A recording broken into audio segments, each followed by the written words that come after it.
Good day, IGCSE physics students. Today we're going to be going through the resistance of metal wires and focusing on what metal wires depend on to be more or less resistant. So there's three things metal wires depend on to be more or less resistant. The first one is the length of the wire, okay? And basically the length of the wire, the longer the wire, the more resistant the wire is. And that's because the longer the wire, there's more place for the electrons to get caught on metal particles and then be resisted by these metal particles. So because it's longer, there's more chance for the electrons to be resisted. So the longer the wire, the more resistance the metal wire gives off.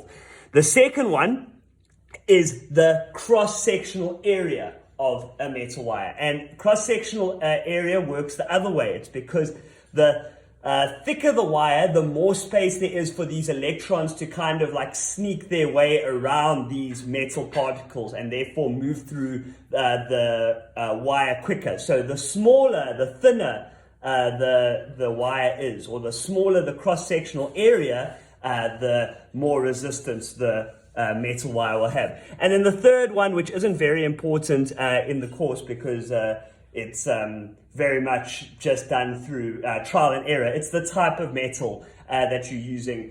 So like, for example, something like copper wire will have very, very low resistance, and then if you had to compare it to something like graphite, I know it's not a metal, but graphite has a very low resistance, and so the type of resistor you're using is the third factor. And the most important we're going to be looking at is the length, and because I wrote it up here, the length and resistance are directly proportional. So if you had to graph this out, resistance and length, it would be a straight line, is that the longer the length of the wire, the more resistance that wire would have. So next up, we're going to just quickly go through the experiment that allowed them to figure out this property between length and resistance.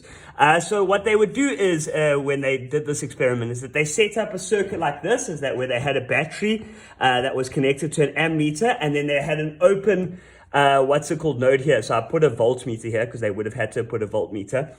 But they left the circuit open here because, remember, voltmeters are super high resistance, so current doesn't actually flow through the voltmeter. And they left the circuit open and they tested out two wires. One wire that was 12.5 centimeters and one wire that was 25 centimeters.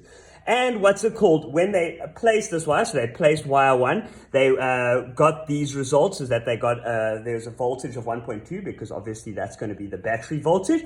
And then the current on the ammeter would be 0.39. They would then try wire 2, do the same thing, and then they found that the voltage is again 1.2, because you haven't changed the amount of power being supplied to the circuit. And then the current had dropped to now 0.2. So now what they did is that they decided to work out the ratio, how much resistance each wire was giving. So for wire 1, they worked out the resistance. So they took voltage, 1.2, and divided by 0.39, and they found it was 3.1 ohms. And then for wire 2, they did the voltage again. They got 1.2 over 0.2, and then they found that was 6 ohms. The next thing they did is that they found the ratio between the two the two wires. So the first thing they did is they worked out the ratio between the length of the two wires. And it's a nice, easy one. It's 12.5 and 25. Obviously, 12.5 is exactly half of 25. So the ratio there is just 0.5. 12.5 over 25 is 0.5. Then what they did is that they took the resistance. They worked out the ratio between the resistance. So the resistance of wire 1 was 3.1 and the resistance of wire 2 was 6. So 3.1 over 6. It's around 0.51, which is extremely close to 0.5, and the cause of the difference is probably due to experimental error. So we say it's approximately equal to 0.5, and that showed us that resistance is directly proportional to length, and that is how they calculated this.